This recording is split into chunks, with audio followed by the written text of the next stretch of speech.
আপনারা জানেন যে আমাদের এসআইআর নিয়ে সিপিআইএমের কোনো আপত্তি নেই, কিন্তু আমাদের বক্তব্য হচ্ছে যে এসআইআর যাতে নিরপেক্ষভাবে হয়, গরিব সাধারণ মানুষকে যেন হয়রানি না দেওয়া হয়।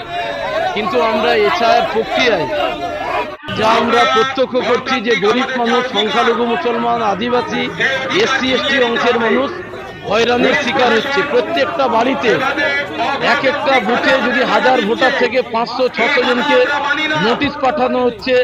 গরিব অংশের মানুষ তারা কাজ বন্ধ করে সারাদিন ভয়ে আতঙ্কে বিডিও অফিসে সারাদিন ধরে বসে আছে।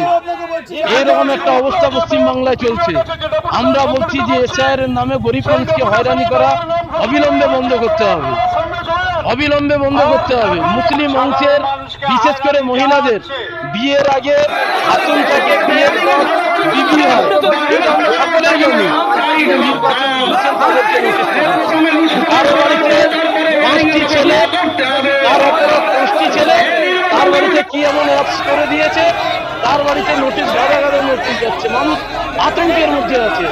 আমরা বিডিও সাহেবকে আজকে বলেছি এগুলো নির্বাচন কমিশনকে বলুন অবিলম্বে বন্ধ করুন, গরিব মানুষকে হয়রানি বন্ধ করতে হবে, নাহলে আমরা সিপিএম বৃহত্তর আন্দোলন। বিডিও সাহেব এবং পাঁশকুড়া পুলিশকে বলেছি আমরা তৃণমূল বিজেপি নয়, আমরা কোনো সরকারি জিনিসপত্র ভাঙচুর করবার জন্য আমরা এখানে আসিনি। আমরা বিডিও অফিসকে বিডিও সাহেবের কাছে স্মারকলিপি দিতে এসেছি। যদি আবার বেশি বেশি করে নোটিশ যায় তবে আমরা হাজার হাজার মানুষকে জড়ো করে পাঁশকুড়া বিডিও অফিসে আমরা তালা লাগাবো। এটা আমাদের ক্লিয়ার বক্তব্য। ইব্রাহিম আলী, সিপিএম রাজ্য।